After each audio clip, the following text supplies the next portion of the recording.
자, 그러면 그 강림하실 때 붙는 자들이 누구였냐면 그들이 빛의 자녀들인데, 그 빛의 자녀들은 반드시 어둠의 일을 벗고 빛의 갑옷을 입고 있어야 돼. 그 빛의 갑옷이라는 것은 예수님의 몸과 본질이 같다는 거예요. 한 성령으로 기름 부어졌다는 거예요. 그 빛의 갑옷을 입은 자는 어둠의 일을 벗는다는 것은 율법에서 복음으로 온 자를 얘기하는 거예요. 율법에서. 어둠 안에 갇혀있는 자가 아니고 복음으로 나온 하나님의 자녀들의 열매를 얘기하는 거죠. 그러니까 그들에게는 어둠이 존재할 수가 없는 거지. 어둠이 그들을 붙잡고 있을 수가 없다는 거예요. 어둠의 일을 벗고 빛의 갑옷을 입게 된다는 거예요. 빛의 갑옷을. 그게 뭐예요? 율법 아래 죄와 사망의 법에 매여있던 우리가 생명의 성령의 법으로 우리가 자유케 된다는 거예요. 자유케. 내가 막 기도해봤더니 벗어나가지고 그냥 어둠을 이겨내서 막 나오는 것이 아니고, 그 성령께서 우리에게 임해있는 성령께서 우리의 육적인 것을 다 결박시켜서 내쫓아버린다는 거예요. 그럼 내 안이 거룩한 성전으로 입혀지기 때문에 그리스도의 옷이 입혀졌다는 것은 내 안에 빛의 갑옷으로 입혔다. 그 얘기는 살리시는 영의 기름이 충만하게 채워졌다 하는 얘기예요. 채워졌다. 같은 얘기인데 이게 비유로 하니까 도무지 알기가 힘들었어요. 그래서 계시록 12장 1절에 보면 성령께서 사도 요한을 끌고 2층에 지금 주님이 공중 재림하셨을 때 그 2층에서 공중 혼인잔치가 열리는 그 광경을 보게 했어요. 그래서 사도 요한이 계시록 12장 1절에 하늘의 큰 이적을 보니, 이 큰 이적은 바로 공중 혼인잔치에 대한 이적을 얘기하는 거예요. 봤는데 해를 입은 한 여자가 있다는 거야. 해를 입은 여자. 자, 요 해를 입었다는 의미가 뭘까요? 해는 빛을 비추잖아요. 빛. 해를 입었다는, 우리가 뭐 태양을 입었다는 게 아니고 빛의 갑옷을 입었다는 거예요. 빛의 옷을. 빛의 갑옷. 해를 입었다는 것은 빛의 갑옷. 이 해를 입은 여자라는 것은, 빛의 갑옷을 입은 여자라는 것은 데려감을 당하는 여자라는 거예요. 데려감을 당하는 여자. 데려감을 당하는 여자라는 그 의미는 뭐냐면 율법 아래에 있는 여자의 자손과 같이 이 땅에 속한 자가 살고 있었던 것 같은데, 이 복음이 임하니까 우리의 몸이 어떻게 돼요? 여자의 자손이 아니고 우리의 몸은 남자의 생명체로 부활됐다는 거예요. 그래서 해를 입은 여자라는 의미는 남자의 부활체를 얘기해요. 남자의 생명 부활체. 그래서 지금 이 해를 입은 여자는 지금 뭐예요? 빛의 갑옷을 입고 만왕의 왕을 영접하기 위해서 공중 휴거된 자를 얘기해요. 휴거된 자. 지금 2층 보좌에 하늘 보좌에 지금 공중 혼인잔치, 그 밑에 저를 쭉 풀을 때 다 제가 얘기했어요. 그런데 이 해를 입은 여자라는 것은 그 여자가 그리스도의 옷, 만왕의 왕을 영접하는 빛의 갑옷을 입은 자다. 그래서 그 해를 입은 여자라는 그 의미는 남자의 부활 생명체를 얘기해요. 남자의 부활 생명체. 이 얘기하면 무슨 얘기인지 다 아실 거예요. 그래서 남자가 뭐냐 그러면 사도 바울이 고린도전서 11장 3절에 그러나 너희가 알기를 원하니 남자의 머리는 그리스도요. 이 그리스도는 남자의 머리라는 게 남자의 머리. 그러면 이 남자의 머리라는 이 남자는 그리스도의 지체다 하는 거예요. 지체. 그러면 이 남자는 예수님의 몸된 교회를 얘기하는 거예요. 몸된 교회. 그리고 남자라는 것은 하늘에 속한 자를 얘기해요. 하늘에 속한 자. 그러면 이 남자는 뭐예요? 예수님이 공중 재림하실 때 휴거되는 남자의 부활 생명체다 얘기해요. 부활 생명체. 그 남자의 부활 생명체라는 것은 그리스도의 의옷을 입고 빛의 갑옷을 입은 예수님의 거룩한 신부들이다. 신부들. 빛의 갑옷을 입은 빛의 자녀들이다. 그런데 여자의 머리는 남자요. 여기서 여자는 뭐예요? 여자는 율법 아래에 있는 여자의 자손들 가운데 하나님의 종으로 택함을 받은 14만 4천 야곱의 남은 자손, 곧 여자의 남은 자손을 얘기해요. 여자의 남은 자손. 여자의 남은 자손이라는 것은 이 땅의 제단에서 야곱의 남은 자손으로 추수되는 하나님의 종들, 이마에 구원의 표를 입맞은 14만 4천 하나님 종들인데, 왜 이들이 여자의 머리는 남자가 되냐면, 남자는 뭐예요? 생명나무의 12가지에 여자는 생명나무 ip사귀들이기 때문에 ip사귀에 연합을 시켜줘야 되는데, 연합을 시키려면 이 가지가 있어야 돼. 가지가. 이 가지의 역할은 뭐냐면 그물을 던져줘야 돼. 열방에. 천국 복음을 전파해줘야 돼. 그래야 물고기가 잡히는 거야. 물고기가. 그래서 이 종들에게 마지막 7년 대환란 흉년 기간의 전 3년 반 동안에 복음의 빛의 아들들이 영원한 복음을 다시 예언하고 열방에 다시 예언해 주지 않으면 14만 4천이 추수가 안 돼. 할렐루야. 다 맞물려 있는 거야. 그래서 남자의 머리는 그리스도요, 여자의 머리는 남자요. 생명나무의 완성을 계시하는 거예요. 생명나무의 완성. 생명나무의 12가지의 실과와 생명나무 잎사귀들. 이 생명나무 잎사귀는 생명나무의 가지와 생명나무의 실과와 본질이 달라요. 잎사귀와 가지는 본질이 달라. 이 잎사귀는 무화과 나무로 저주받아 메말라 죽은 무화과 나무에서 야곱의 남은 자손으로 회복시켜주는 열방의 회복이 바로 하나님의 종들이 회복되기 위해서는 말라 죽은 무화과 나무 잎에서 생명나무 잎사귀로 회복돼야 돼. 그래서 에덴 동산에 선악과 나무에서 선의 열매와 악의 열매가 있는데 악의 열매는 다 짐승의 표를 받게 되고 선의 열매는 구원의 표를 받아서 그들은 바로 생명나무 잎사귀로 회복되는 거예요. 연합되는 거예요. 그들은 무화과 잎으로 치마를 가리고 있는 율법 아래 제단에서 회개하는 그 자들인데, 자, 계시록 12장 5절에 보니까 남자의 부활 생명이다. 여자가 아들을 낳으니 이는 장차 철장으로 만국을 다스릴 남자라. 그 아이를 하나님 앞과 그 보좌 앞으로 올려가더니, 자, 이 남자를 낳는 여자, 내가 이제 아마 다음 주나 다다음 주 되면 좀 더 깊은 영역으로 들어갈 거예요. 그때는 이제 여자와 하와, 첫 아담의 돕는 배필이 여자와 그 다음에 하와를 예비한 그 하나님의 비밀이 그 안에 깊은 비밀이 그 있어요. 그래서 우리는 첫 아담의 돕는 배필이 여자에게서 나오는 생명이에요? 아니면 모든 산자의 어미로 예비한 하와의 밭에서 나온 생명이에요? 하와의 밭에서 나온 생명이에요. 영의 생명은 하와의 밭에서 나와야 돼. 그래서 부활의 첫 열매인 예수님도 동정녀 마리아에서 나오는 거예요. 그 동정녀 마리아도 율법 아래에 있는 여자였어요. 근데 이 율법 아래에 있는 여자지만은 부활의 모든 산자, 부활되는 자의 어미라는 것은 예수님이 부활의 첫 열매로 오셔야 되는데, 빛의 생명으로 오셔야 되는데, 성육신에서 사람의 육신을 낳기도 해야 되지만 그 거룩한 부활할 수 있는 몸으로 예비되어야 되기 때문에 그 예수님은 반드시 모든 산자의 어미로 예비해놓은 하와를 통해 이 땅에 오시는 거예요. 여자의 후손으로 오는 메시아가 첫 아담의 돕는 배필이 여자의 자손으로 오는 게 아니고 하와의 밭에서 나온다. 이제 깊은 영역이지만 여러분들이 알 수 있을 거예요. 이제 그 얘기를 많이 들었기 때문에 이게 열려야 아브라함과 사라가 열리게 되고, 또 이삭과 리브가와 또 야곱이 네 부인이 있는데 야곱의 네 부인 중에서도 라헬하고 세 부인은 또 정체성이 달라요. 이제 그 부분이 풀어지면 맥이 쭉 이어져야 동정녀 마리아까지 열리는 거예요. 성경은 그렇게 깊어요. 자, 그래서 이 남자가 철장으로 만국을 다스릴 남자인데, 이 철장으로 만국을 다스릴 남자는 뭐예요? 예수 그리스도의 지체들이기 때문에 그래요. 이 지체는 예수님의 권세를 받은 자예요. 예수님의 권세를 받은 자는 성령의 권능을 기름 부음 받은 자를 얘기해요. 그 자는 어떻게 돼요? 하나님 아까 그 보좌 앞으로 올려간다. 휴거되는 자예요. 휴거. 요때 공중 혼인잔치 휴거되는 자. 그 휴거되는 자의 정체성을 남자다. 요 남자는 생명의 부활에 연합을 이루는 남자의 부활 생명을 계시하는 거예요. 지금 휴거되는데 우리 남자들만 다 올라가면 어떻게 돼요? 여기 여자보다 남자가 더 적은데, 그러면 여자들이 가만히 있겠어요? 남자들은 올라가는데 여자들은 올라가면 바지가랑이 잡고 못 올라가게 하지, 전부 다. 못 올라가요, 절대. 근데 우리의 육신으로 가는 게 아니고 부활 생명체로 가기 때문에 부활 생명체가 딱 될 때 남자와 여자가 구별이 돼야 안 돼요? 안 돼요. 하늘나라에서는 남자와 여자가 구별이 안 되는 거예요. 구별되면 골치 아파져요, 한국 하늘나라에. 아, 여기서도 시끄러운데 거기 가서 또 시끄러워요. 여기서 적당히 살다가 거기 가서 평안하게 살아야지, 다. 예수님이 피곤하셔서 못 돼, 안 돼. 예수님도 편하게 사셔야지.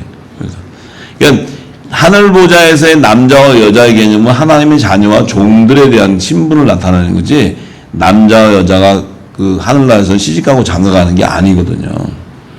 부활 생명체가 무슨 시집을 가고 장가를 가요. 혈과 육이 다 벗겨지고 없는데. 자, 그래서 참 이렇게 얘기를 해도 다 알아들으시잖아요, 지금. 그죠? 네. 이게 바로 그 살리시의 영이 여러분들 안에 기름 부어져 있다는 거예요. 염려하지 마세요.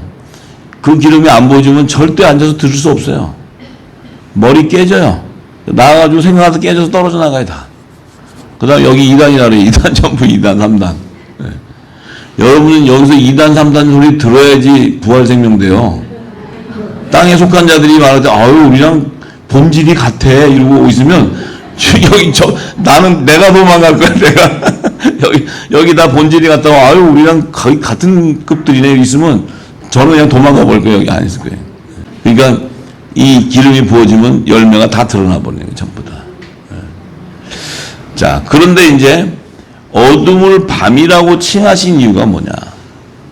하나님께서 어둠을 밤이라고 칭하신 이유가 뭐냐? 왜 어둠이라 그랬냐면 이 어둠은 사단의 미혹으로 흑암에 갇혀져 있는 생명을 얘기하는 거예요. 혼의 생명. 빛의 생명은 흑암에 갇혀질 수가 없다 그랬죠. 아, 빛이 비추는데 흑암이 어떻게 가둬요? 지금 여기 빛을 비췄는데 껌껌한 게 와서 빛을 비춰도 껌껌이 안 보여. 이게 이 라이트이 안 켜진 거지. 이 라이트를 탁 켜면은 여기 어두워서도 싹 밝아지잖아요. 근데 어떻게 이 빛의 생명이 어두운 게 와서 탁 막아갖고 빛이 안 보여? 이 말이 안 되는 거지, 이게 말이. 그러니까 흑암에 갇힌 혼의 생명을 어둠이라고 합니다. 어둠. 또 유다서 1장 6절에 보면은 또 자기 지위를 지키지 아니하고 자기 처소를 떠난 천사들을 큰 날의 심판까지 영원한 결박으로 흑암에 가두셨다고 그랬어요. 그러면 이 흑암에 가두신 이유는 뭐냐면 이 사단인 뱀, 천사, 루시퍼, 이 아이가 지위를 떠나서 자기의 처소를 떠났다는 것은 하나님의 그 주신 그 직무를 떠나서 타락해서 교만해서 이미 하나님의 말씀을 대적하고 있었다는 거예요. 근데 이들과 그 수하들, 천사들을 큰 날의 심판날까지 그들을 결박해서 흑암에 가뒀다. 그들은 뭐냐면 천사도 혼의 생명의 영역인데 그들도 흑암에 가둬지는 생명이라는 게 걷어지는 생명. 그래서 천사들 안에서도 하늘 보좌를 지키는 그룹 천사들이 있고 또 그 수하들이 있는데 흑암에 가둬지는 어둠의 그 사단의 세력들, 그 세력들 천사들은 흑암 2층쯤 우주 공간에서 다 가두기 때문에 그들은 절대로 3층쯤 보좌를 들어갈 수가 없어요. 천사들은 왔다 갔다 해요. 그룹 천사들과 미가엘 천사들도 다 3층쯤에서 왔다 갔다 다니엘에게 그 말씀을 갖다 주러 오는 가브리엘 천사도 다 왔다 갔다 해요. 근데 뱀은 못 왔다 갔다 해요. 뱀은 흑암에 갇혀서 지가 가봐야 이 공중권세 잡은 2층쯤 우주 하늘에서 그들의 영역이지 3층쯤 보자면 못 들어가 있을 때. 왜 로마서 11장에 32절과 33절에 보면 사도 바울이 하나님이 모든 사람을 순종치 아니하는데 가둬두심은 모든 사람에게 긍휼을 베풀려 하신다. 이 뜻은 뭐냐면 흑암에 가두어서 하나님의 긍휼을 베푸고 자비를 베푼다는 것은 구원해 주는 백성이 있다는 거예요. 그들은 흑암 안에 있어야 돼. 근데 왜 그들을 구원해 줘야 되냐면 그들은 먼저 육의 몸을 짓고 있기 때문에 그래요. 이 육의 몸이 먼저 예비되어야지만 빛의 생명이 들어올 수 있어요. 그래서 그 빛의 생명이 부활할 수 있는 하나님의 집으로 예비한 그 사명이 있기 때문에 그것을 순종해서 하나님의 뜻을 순종한 율법 아래에 있는 종들은 하나님께서 자비를 베풀어서 구원의 표로 인을 쳐서 구원해 줘버린다는 거예요. 빛의 생명을 구원해 주는 게 아니에요. 빛의 생명은 처음부터 죽음이 없다 그랬지. 죽음이 없다는 의미는 처음부터 심판받는 생명이 아니라는 거예요. 심판받는 생명이었다면 예수님도 심판받아야 돼. 예수님이 빛의 생명의 기원인데 영의 생명의 기원이고 하나님의 아들의 생명의 기원인데 그 기원이 어둠에 갇혀야 된다면 그분이 심판받아야 돼요. 심판. 그분은 세상에 구원해 주러 오시는 분이지 심판받으러 오시는 분이 아니란 말이에요. 그 빛의 아들들은 뭐예요? 마지막 때 진리를 전해서 빛을 전해서 열방을 회복하는 자들이지 심판받는 자가 아니라는 거예요. 이해가 되세요? 이게 열리면 우리 정체성이 다 열리는 건데. 우리는 날마다 회개한다 안 한다? 우리가 육의 몸을 입고 있을 때 우리의 몸이 예수님의 제사함을 통해서 회개해서 우리가 단번에 예수 이름으로 제사함을 받지만, 예수의 이름으로 제사함을 받는 순간 하나님의 종도 예수의 이름으로 제사함을 받아야 돼. 하나님의 아들들도 육의 몸을 입고 있기 때문에 단번에 제사함을 받아야 돼요. 예수의 이름으로 받아야 되는데, 하나님의 자녀들에게는 예수의 이름으로 제사함을 받을 뿐만 아니고 성령이 선물로 와버리는 거예요. 그러면 제사함을 받고 그 몸이 성전이 되어버린다는 거예요. 근데 하나님의 종들은 제사함을 받고 그들의 몸은 날마다 주의 재림 때까지 죄를 회개해야 되는 거예요. 왜? 그들은 혼의 생명이기 때문에. 그렇지만 하나님의 종들도 반드시 예수의 이름으로 제사함을 받아야 되고, 율법 시대에도 예수님 오시기 전에도 짐승의 피로 제사를 드려서 성결의 표를 받아야 돼. 왜냐하면 예수님의 피로 구속함을 받아야 되는데, 율법 시대에는 예수님이 오시기 전이니까 짐승의 피를 가지고 제사를 드리는 거예요. 성결의 표를 주시는 거예요. 그 성결의 표는 뭐냐면 구원받은 자의 예약표. 이게 구원받았다고. 예약표를 받은 자는 모세도 예약표를 받았어. 받았기 때문에 아브라함 품에 가는 거예요. 근데 그들도 여자의 부활로 새 예루살렘 성으로 들어가기 위해서는 반드시 예수님이 오실 때까지 그 안에 있어야 돼. 근데 지금 신약시대 지금도 종들은 구원의 표를 받은 자, 또 마지막 때는 살아서 여자의 남은 자손으로 피난처 들어간 자도 있지만, 죽은 자들은 예수의 이름으로 제사함을 받아야 돼. 예수님 오시기 전에는 여호와의 이름으로 성결의 표를 받아야 되고, 그래서 14만 4천을 보면은 14만 4천의 이름에는 아버지 여호와 이름의 성결의 표가 있고, 어린 양 예수의 이름의 성결 구원의 표가 있는 거예요. 이 두 표가 없으면은 모세가 구원이 안 돼. 엘리야도 구원이 안 돼. 거짓 나사로도 구원이 안 돼. 할렐루야. 그들도 하나님께서 어린 양의 생명책에 하나님의 종으로 14만 4천의 택함을 받았기 때문에, 예수님이 오시기 이전, 율법 이전 시대에도 아담의 셋째 아들 셋도 예약표를 받아야 돼. 율법 이전 시대에도. 그 예약표를 받기 때문에 옥이라는 데 들어가서도 예수님이 옥의 영에 가서 복음을 전파할 때 예약표를 받은 순서대로 아브라함의 품에 가는 자도 있고, 요셉의 무덤으로 가는 자도 있고, 나눠진다는 거예요. 왜 나눠지느냐? 그 안에 혼의 생명과 영의 생명이 있기 때문에 구별해 준다는 거예요. 그것이 이제 생명책에 기록된 대로 추수가 일어나는 거예요. 그렇지만 그 모든 어린 양의 생명책에 기록된 자들을 구원하고 남자와 여자의 부활의 생명으로 추수시키는 것은 예수님이 오셔야 돼. 예수님 오시기 전에는 다 예약표를 붙여놔야 돼. 예약표. 성결의 표는 예수의 이름의 구원의 표가 아니잖아요. 그런데 이 다른 양으로 인도해 줄 자도 예수님 오시기 전에 구원을 해놔야 되는데, 그들은 성결의 표로 이마에다 붙여놓는다는 거예요. 그래야 예수님이 오실 때 여자의 부활 생명으로 그들이 부활되어서 무덤에서 나와야 되기 때문에 그래요. 나와야 되기 때문에. 근데 예수님 오시기 난 이후에는 예수의 이름으로 이마에 인쳐서 들어가 있어야지. 예수님이 오시는 시점을 기준해서 이전과 이후의 시기를 얘기하는 거지. 그렇지만 그들도 남자든 여자든 예수님이 오셔야 다 남자와 여자의 부활 생명이 이루어진다. 남자의 부활 생명은 언제 이루어져요? 예수님이 오시고 휴고되고 난 다음에 오순절날 마가다락방에서 보혜사 성령을 이름비로 보내주셔야 되는 거예요. 그게 보내주셔서 그 성령이 임하는 비가 내려서 그 단비를 받아야지만 하나님의 자녀들이 성령으로 인을 쳐서 낙원으로 가는 거예요. 낙원. 영의 생명과 혼의 생명이 가둬지는 장소가 다 다르다는 거예요. 구별되어 있다는 거예요. 이 땅에서도 빛과 어둠의 생명들이 나눠진다는 거예요. 나눠진다는 거예요. 어둠의 생명은, 혼의 생명은 어둠에 갇혀져 있지만 그 안에 내가 택해서 구해줘야 되는 혼의 생명 안에 산 영을 받은 자가 있어. 산 영. 요 산영은 뭐냐면 혼의 구속함을 받는 자예요. 혼이잖아요. 요들은 흑암 안에 가둬져 있어. 있는데 그 안에 그들을 건지기 위해서 빛의 자녀들이 그물을 던져주는 거예요. 그물을. 이해가 되세요? 이 좀 어려운 얘기인데 어려운 건 아니에요. 이해하면은. 네.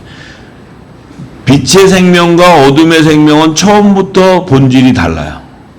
빛의 생명은 어둠에 갇혀져 있는 생명이 아니다 이 말이에요. 어둠에 갇혀져 있지 않기 때문에 회개하고 구원받는 게 아니라는 거예요. 빛의 생명은. 근데 왜 우리는 왜 회개해야 되냐? 우리가 빛의 생명처럼 예수님과 같이 그 성령으로 이 땅에 와서 우리가 탁 태어났으면 회개할 필요가 없어요. 근데 성령으로 잉태한 분은 예수님 한 분이야. 그분이 와서 말씀을 던질 때 그 말씀 속에 생명이 있었다는 거예요. 조은 씨가. 그게 뿌려졌는데 우리는 예수님 오셨을 때 육의 몸이 준비되어 있다는 거예요. 우리 육의 몸을 입고 있었다는 거예요. 우리 부모님을 통해서 태어났잖아요.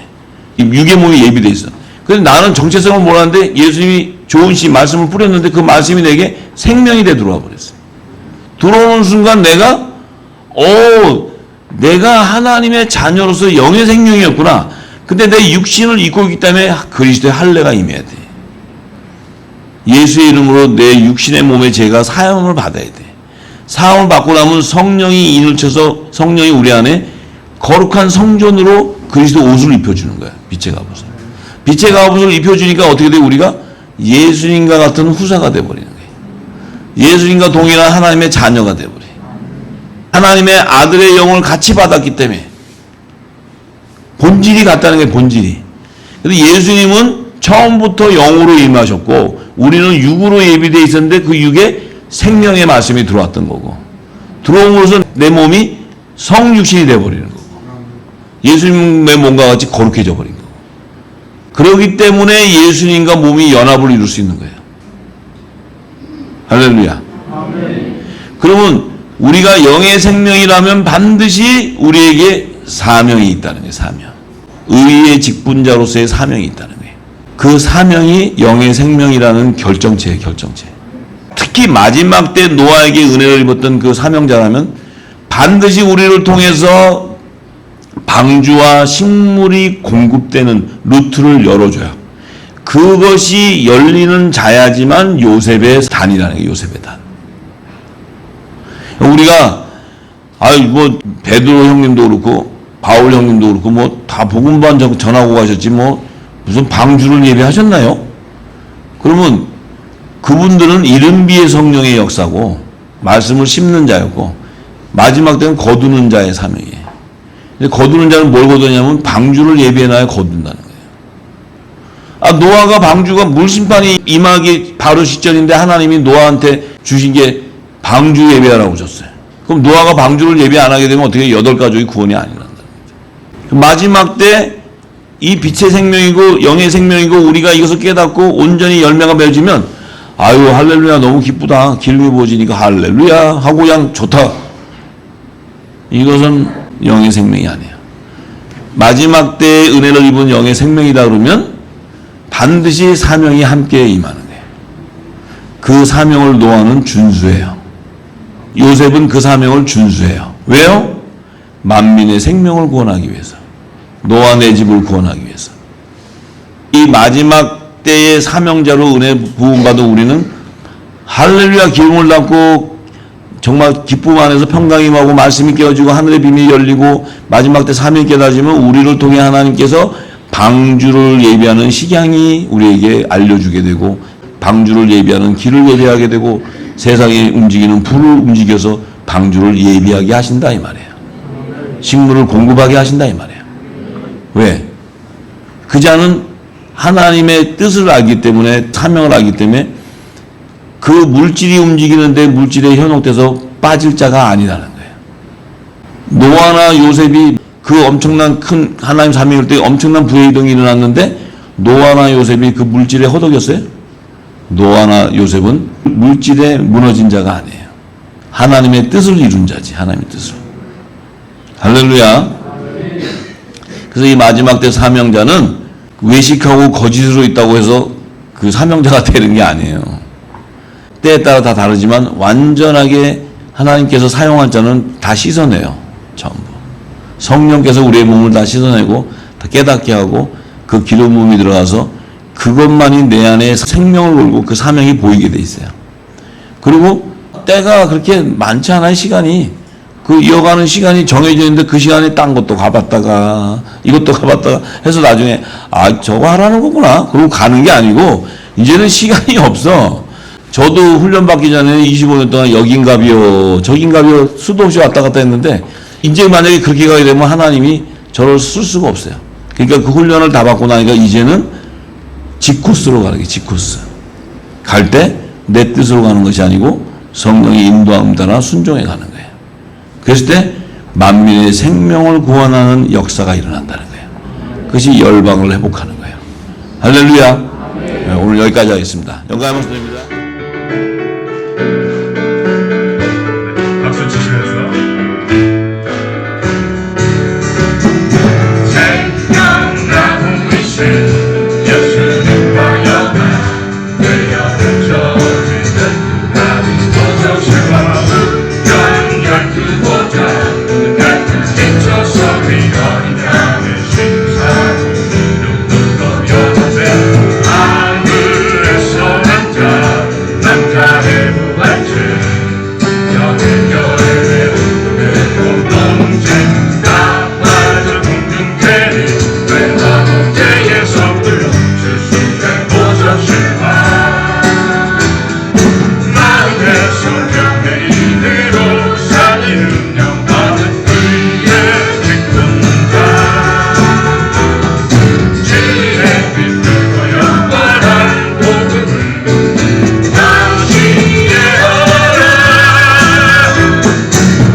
내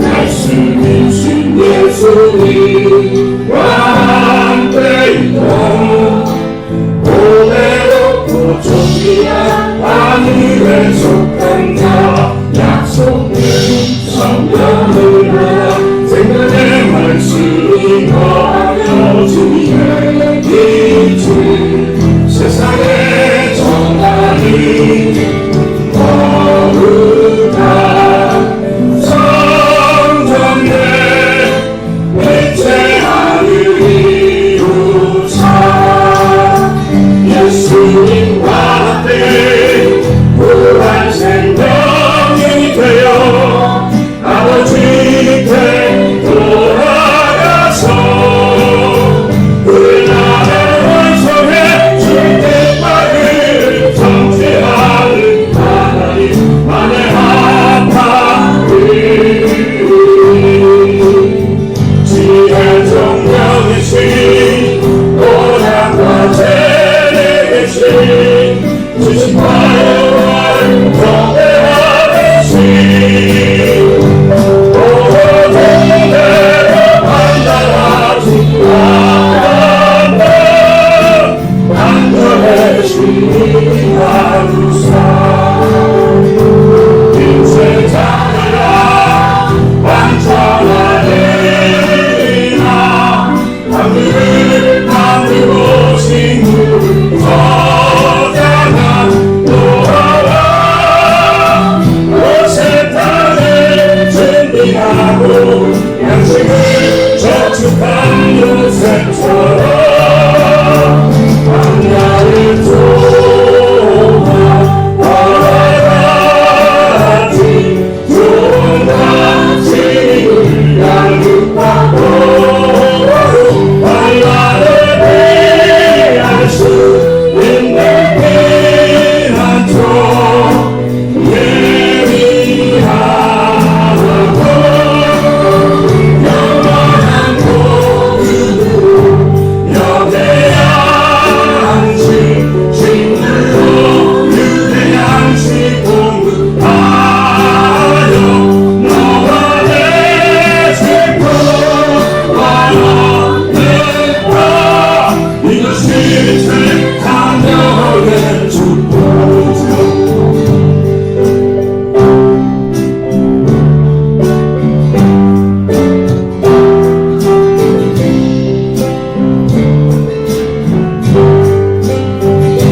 성령의 길을 준비하고 힘을 들고 이신도 우리에게 벚꽃 내리는 슬기롭고 정량될 감사의 신분 세상이 아닌 나의 영원한 부를 만나서 종라 주님 물고기 어른의 사랑을 낳는 어머니 누차 그날의 푸른 애처럼 끝나지 연단받고 성령 받아 그 시대하며 육천번을 거신 영의 생명 성령의 선의를 원해 주님의 허리띠 아쉬움의 은혜인데 평안의 오은의 진리들의 앞에 우정의 두루와 말씀의 우리가 전신합 주이루사 이제 아들아 거룩한 의사야 남들이